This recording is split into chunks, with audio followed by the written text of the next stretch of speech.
Hello, this is William Cooper. Welcome to Awakening Together, Relaxing into Happiness. All good? I trust it is. Today, let's continue our talk on manifestation.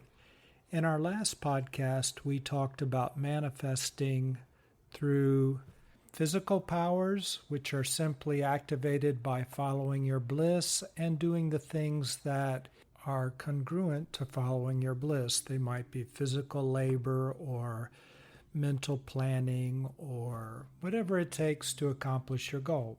Secondly, we looked at how to manifest through prayer and how that bypasses some internal resistances and connects you to a great power in order to manifest your desires. What we see as common to all forms of manifestation is a clear intent and clear power flowing through you, going through the lens of your intent and manifesting on the screen of your life, the external reflecting the internal. Continuing with that theme, we're now going to look at the law of attraction as a way to manifest. With the law of attraction, you hold a clear intent, you put in the effort to achieve that intent, and grace flows in, the power of the universe flows in to manifest your desires.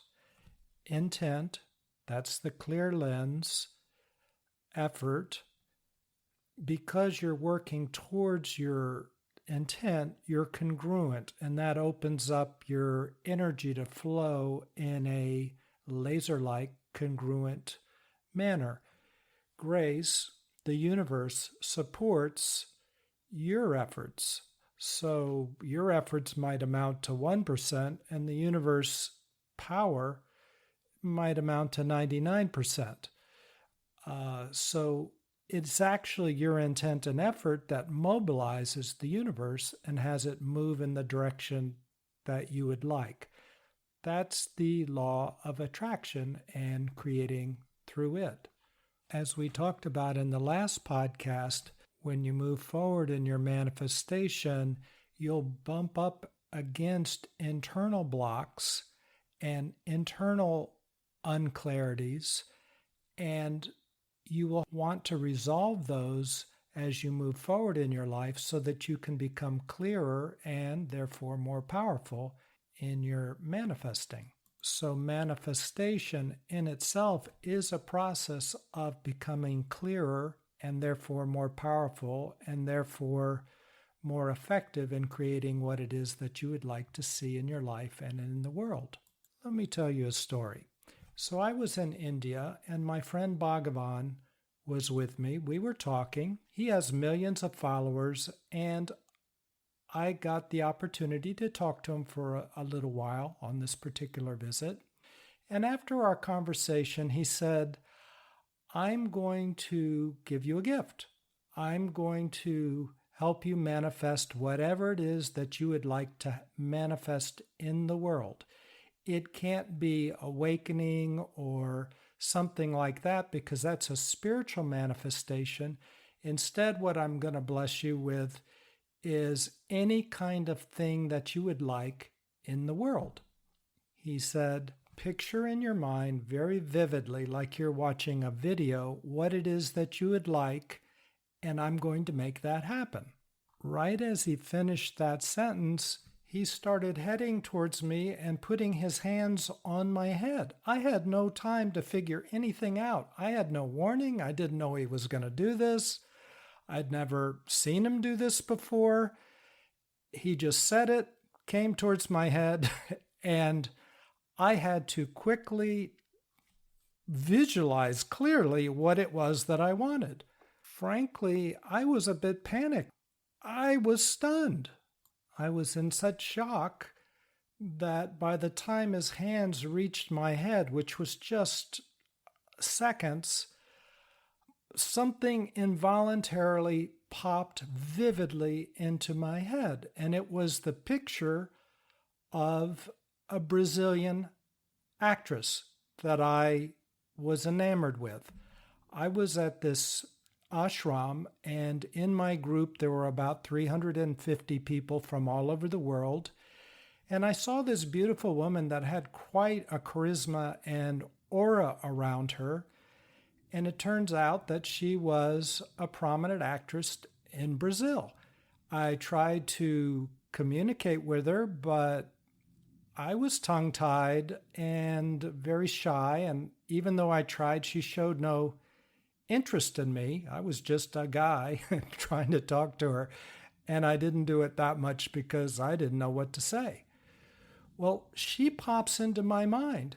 He puts his hands on my head as I'm picturing her involuntarily, very vividly in my mind. And the next thing I know, in real life, she's making an effort to talk to me and asking me to do things.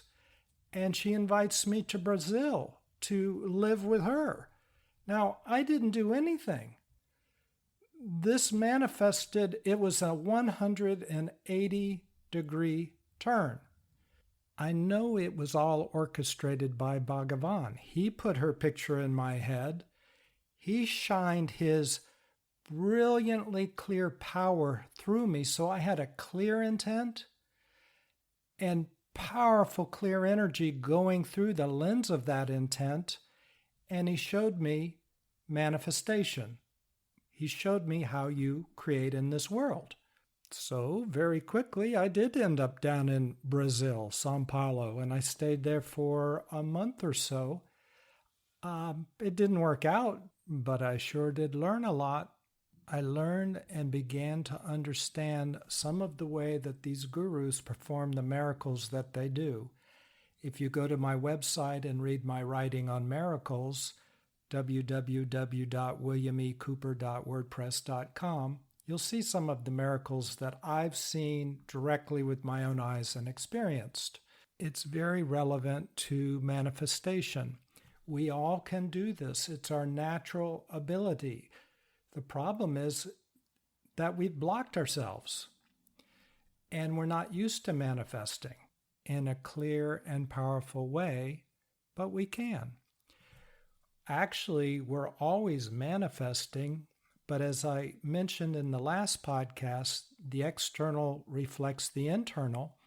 And because we're so muddy and blocked and diffused on the inside, that's what our life looks like. We manifest some good things, some bad things. There are all these cross currents. And in another podcast on karma, I spoke about how we have the effects of our city karma, our state karma, our national karma, and all of these cross currents, all the people around us are influencing us as well. So we have to have a very powerful, clear intent and a powerful energy running through us. In truth, the universe is us, and all the power of the universe is flowing through us. And that's what we realize bit by bit in our awakening process. That's what we experience. The clearer we become, the more powerful and precise our manifestations also become. So, manifesting through the law of attraction, clear intent, and that's not just a visualization, it's the kind of intent that's more akin to following your bliss. It's got passion involved because it's something that comes from down deep, something you really want, something that really resonates with you. That's what I mean by intent. Have that kind of intent. Follow it up by effort. Your body and actions are aligned with what it is that you want, which makes sense because if you're passionate about something, you can't stop yourself. You want to work. You want to do whatever it takes to accomplish your goal. And when you do that, the power of the universe flows through that alignment, and that's often called grace. So intent, effort, and grace. The law of attraction.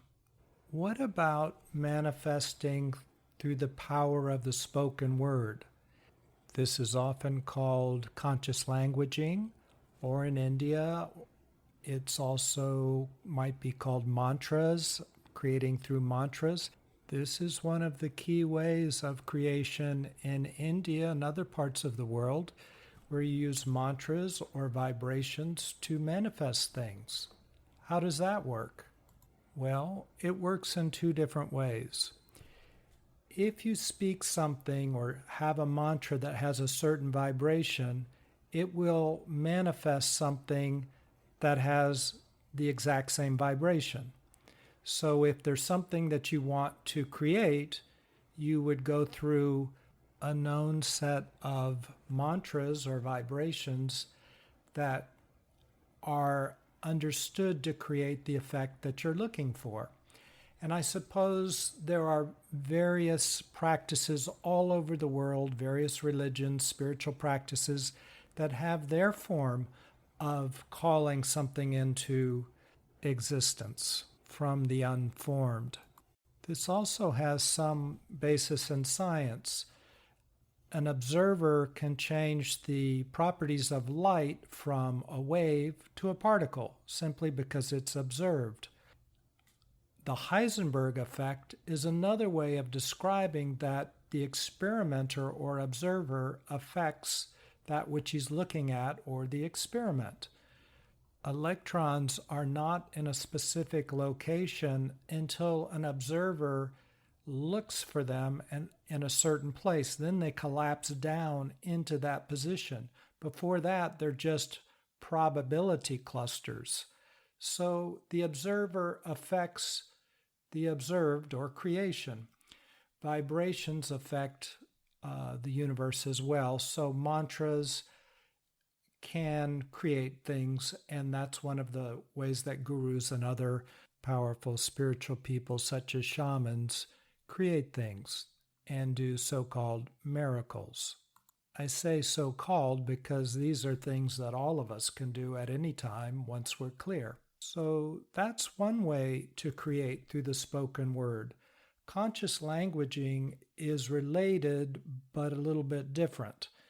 Remember, we were talking about clear power, and clear intent focuses that power into existence and manifests things. Well, conscious languaging works on that principle. So what you would do in conscious languaging is, let's say you're in touch with the part of you that's awakening, but you have many cross currents within you. You've got different parts of you that feel cloudy or muddy, or you don't have confidence or doubts and so on and so forth. Instead of focusing and speaking from that place, the place of doubt, you connect to the place of light inside of you, something that you can feel and be in touch with, the place of being, the place of peace, love, or joy. And you might say something like, I am awake. That's your truth, and it's clear. I'm awake. You connect to that part of you that's awake, and you say, I'm awake.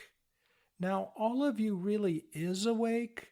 There's just the illusion that you're not, because you have these delusions. I have separation. That's a delusion. So you're not feeding that delusion. You're sticking with what you know, and you're coming from that place. I am awake. That's a clear, non-resistant avenue into creation, declaring what you really are. That's conscious languaging, and it begins to manifest and reverberate in your world. Your world begins to support you because you're speaking from a place of power rather than coming from a place of fear or separation. Let's say you have another task at hand, and you know that you can do it, but you have a lot of cross currents. Rather than feed the cross currents, you'll say, I am successful. I am learning from this task. I am completing my task easily. I'm finding refreshment. I'm enjoying myself. I'm relaxing. I'm manifesting powerfully. I'm learning. I am successful. I am powerful. These things that you're saying are not a lie. They're not an untruth. You're coming from the most truthful, whole part of yourself and you're affirming it. You're not giving energy to other cross currents, other voices that would say otherwise. So, in the power of your declaration of your truth, you create your life in the way that you want it. Conscious languaging is very powerful, and we may have a different podcast on that specifically. But for now, I'm just mentioning that's a way to manifest. You can Google conscious languaging, and you'll see some very good material on that will fill in the gaps that I haven't covered here. It's a very good tool for your last steps of awakening, because often you are one with all things. You're one with all things, and then suddenly you're captured by a thought or an emotion. And next thing you know, you're back into some delusions. And then after a while, you become recentered and you're one with all things again. But one way to keep yourself connected to who you are is you could periodically say, I'm awake. I'm awake. Or I'm light. I'm light. I'm light. You could say that once a minute, once an hour, once every 5 seconds. You would pick the phrase that resonates with you, whatever that might be. I am love. I am peace. And you language when you feel connection, when you experience connection. It's not rote repetition. So it's a focus tool to keep your focus on your connection. It doesn't create your connection. It just keeps your focus and attention on your connection that you're an infinite being. Whatever that is, it's not just a positive thinking chant. Like, wouldn't it be great? And so I'm going to chant what I wish I were. Now that is also powerful, but different. What I'm talking about is connecting to what you're already experiencing to some degree, and you know it's true for you, and you keep your focus there. You stay connected because you're stating it out loud. It might be that you're stating it out loud to yourself. You're not even saying it out loud to the world. It's just to yourself silently. I am love, or I am awareness, or light, light, light. You could just say a word over and over again. But that continues to support your awakening because why? It's a powerful way of manifesting. And what are you manifesting? You're manifesting, you're completing, you're continuing, you're awakening. Not that awakening ever is complete, because how deep can you drop into the infinite and then beyond? And paradoxically, there's nothing you have to do in your awakening. I have to be very careful with my wording because all these things are happening simultaneously and are already complete. You could even say that. I'm complete. Connect to the part of you that knows that I'm complete. I'm complete. And that will support you. Now, just a little earlier, I said this was not positive thinking, and it was manifesting through connection to who you truly are. Well, what if you don't feel who you truly are? What if you're just feeling bad and you're not connected and you're fogged up and you're not clear? Now what? Well, if you do chant something that you don't feel, but it's a good thing, I am awake, I am whole, I am clearing and clarifying, I am happy, I'm joyful. Even if these things aren't quote unquote true, but you connect to them as much as you can and say them, they often will have the effect of manifesting the next level up for you. They will raise your vibration. These are the things I might call positive thinking. Somebody who's more in tune with the science of positive thinking would probably argue with me, and that's fine. I admit it. But for our purposes, I'm going to call it positive thinking and say that if you chant something over and over that you don't initially feel, it can have a positive and beneficial effect. So I would do that. If that's where you are and it works, do it. If it moves you forward, do it. And then another door will open and another door will open, and you'll get to where you want to go. You'll always get to where you want to go if you keep going and just do baby steps. Just do what you can do every day, and that's enough. Okay, now what about manifesting through vibration? Ultimately, all we are and all anything is in existence, anything that exists is vibrating. All it is consciousness or awareness or light. And as it slows down into a vibration of bliss, joy, and love. And then it condenses even further into atoms and molecules and flowers and chocolate and physical things. But these things are vibrating, and the reason presence or awareness turns into chocolate versus a flower, they have different vibrations. But ultimately, if you feel them deep enough, it's all the same vibration. But as we've talked about before, we exist on many different realms. And so on the gross physical realm, that vibration would be one of a flower versus chocolate. So your physical presence also vibrates. And vibration brings to it a like vibration. Low vibrations, the vibrations of hurt, fear, and anger, attract more hurt, fear, and anger. High vibrations, love, peace, and well-being, attract more love, peace, and well-being. Abundance attracts abundance. Lack attracts lack. So manifestation in your life, what's surrounding you, remember the external reflects the internal, is your vibration is creating the world around you and attracting all the things that are around you because of the way that you're vibrating. If you're at a low vibration, a vibration of separation, what can start to heal that? Well, we exist like a rainbow. There are many different colors in our existence. We have emotional issues, mental issues. We have different clarities up and down the line. We have spiritual clarities. We have mental clarities, emotional clarities. We have physical clarities or issues. We have a rainbow of things going on. So we can address some of these vibrations on the levels that they exist with different tools. Sometimes therapy is good. Sometimes meditation is good. Meditation is good for most all of the levels. Sometimes exercise is good, nutrition.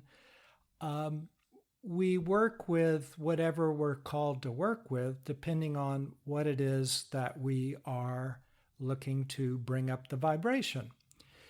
However, if we meditate, we, as the infinite, are watching everything as it manifests. So we're watching our thoughts, we're watching our habits, we're watching our emotions. And the powerful, clear light of our awareness melts those things if we don't reactivate them, get involved in them, and perpetuate them. So sitting and watching without getting in the middle of our stories, but rather watching them happen and shining the light that we are on them melts them. As they melt, our vibration goes up. And as our vibration goes up, that high vibration goes all through our body, through our emotional body, through our mental body, and it heals us on all levels. So that's why I say meditation is very, very helpful on all the colors of the rainbow. And they all begin to melt into a very nurturing, powerful, healing source that we are. The oneness of all things, of the universe and beyond, runs through our body and becomes very clear. As it becomes very clear, our vibration goes up, and as our vibration goes up, we attract high vibration people, happy people, loving people, high vibration circumstances, abundance, flow, energy, money, abundance. We attract these things in our life. Now, we can't just sit there and meditate. You know, the old saying, nobody becomes an astronaut by just sitting on the couch and praying. To just meditate and not put things into action is a delusion. Because when we're passionate about things, as our vibration really does move up, we find ourselves becoming very clear with what we want to do with our life. And so we move forward physically. We get up off of that couch and we do things with passion, not through positive thinking, but through sincere energy that's flowing through our body. And so we manifest things in our lives. So as we bring our vibration up, we manifest similar vibrations in our lives. I mentioned before that our city karma, our state karma, national karma, all affects us, the people around us, our family karma, our friend karma. These are all vibrations that affect us. So in Buddhism, for instance, they might say, Sangha is very important. Be with people that are following a spiritual path and their vibration is coming up. You're surrounded with high vibration people, so you're likely to raise your vibrations, aside from all the good teachings and actions that happen in the Sangha. Friends of any good vibration are helpful. It doesn't have to be Buddhist. It could be Christian. It could be Hindu. But surround yourself with good karma, with a good karmic vibration. You might remember that we talked about that in a recent podcast on karma. If you're in a bad city and you can move, move. If you're in a bad job and you can change jobs, then do. But it's all a balance, of course, and you have to weigh one thing against the other. Usually things are mixed. A job has pluses and minuses. A relationship has pluses and minuses. So listen to yourself, listen to your intuition, because I'm not necessarily saying leave your job or your relationship, because as your vibration moves up, even if you don't move out of your job or relationship or whatever your immediate surroundings are, your higher vibration will begin to heal the job, the work, the relationship. So it works both ways. So that's a look at manifesting through the law of attraction and manifesting through the spoken word and manifesting through the law of vibrations, you might say. In our next podcast, I'd like to look at manifesting through oneness. And since we're on the path of awakening together, I think that last one is very appropriate. But all these methods of manifesting will bring you closer and deeper into clarity as you move through them. So manifestation is a good thing. It's something that life has involved in it to move you forward. Okay, I've enjoyed talking with you, and I look forward to talking with you soon. Take care. Bye. Hello, this is William. If you've enjoyed this podcast, please consider sharing it with somebody else. Send them a link. Thanks so much.